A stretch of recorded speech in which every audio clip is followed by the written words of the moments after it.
ఎవరి గతి ఎటులున్నదో ఈశ్వరుని కెరుక ఎవరికి విధముగా జరుగునో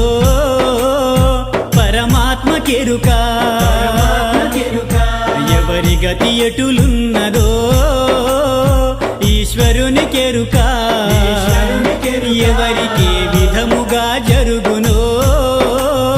పరమాత్మ కెరుక ఎవరి స్థితి ఎటులున్నదో